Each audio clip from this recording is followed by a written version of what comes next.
আমাদের যেন যে সত্তর ব্যক্তি যোদ্ধা ভাইরা যারা আছেন তারা এই সিদ্ধান্তের সাথে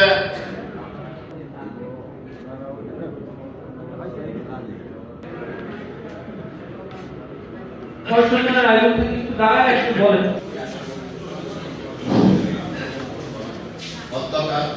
26শে মার্চ শহীদ রাষ্ট্রপতি জিয়া রহমান স্বাধীনতার ঘোষণা ডাক দিয়েছিল।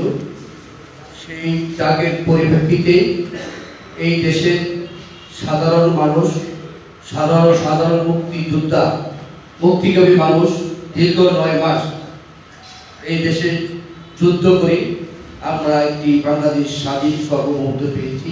আমাদের জামাতে ইসলামী সম্মানিত উপজেলা আমির রয়েছেন ফজলুল হক, মুক্তিযোদ্ধাবৃন্দ এখানেও সামনে উপস্থিত সম্মানিত, কিন্তু অন্যান্য যে মানে আছে আতিশয্য আছে এগুলো বাদ দিয়ে অন্যান্য যত ধরনের যেগুলো নিয়ে ডিবেট হইতে পারে, কারণ আপনি বলবেন ডিবেট তো নাই, ডিবেট আছে।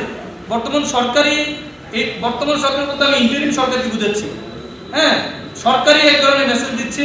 সুতরাং এই বিষয়গুলো আমরা সমাজের বাইরে না, দেশের বাইরে না, আপনারা নিজেরাও দেখেন, পত্র পত্রিকায় মিডিয়ায় আপনারা সরকারের অবস্থান দেখতেছেন।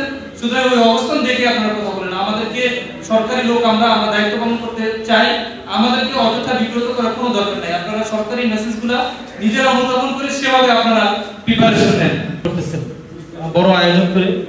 এখন আমাদের উপজেলা পর্যায়ে যে প্রোগ্রামটা, সেখানে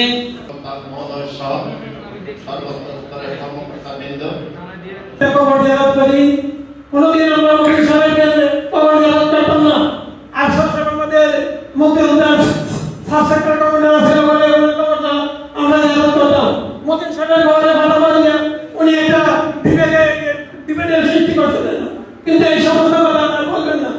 এই সরকার বাংলাদেশ থেকে বিদায় নিতে বলে, এরপরে মুক্তিযোদ্ধা এই পর্যন্ত বাংলাদেশের মুক্তিযোদ্ধা হাজার হাজার মুক্তিযোদ্ধা আছে, মুক্তিযোদ্ধাদের 1500 মুক্তিযোদ্ধাদের কোনো নির্বাচন দেয়নি।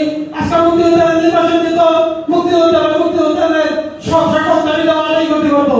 এই স্বাধীনতার কথা আদৌ জানেন না। গুরুত্বপূর্ণ আমাদের যে ইভেন্টগুলো রয়েছে, যেমন 8ই ডিসেম্বর, আমাদেরকে আমি প্রথমে ধন্যবাদ জানাই। আমাদের সাথে উপস্থিত রয়েছেন আমাদের চাই, সেক্ষেত্রে আমার কাছে যে কার্ডটা আছে সেটা 2023 সালের।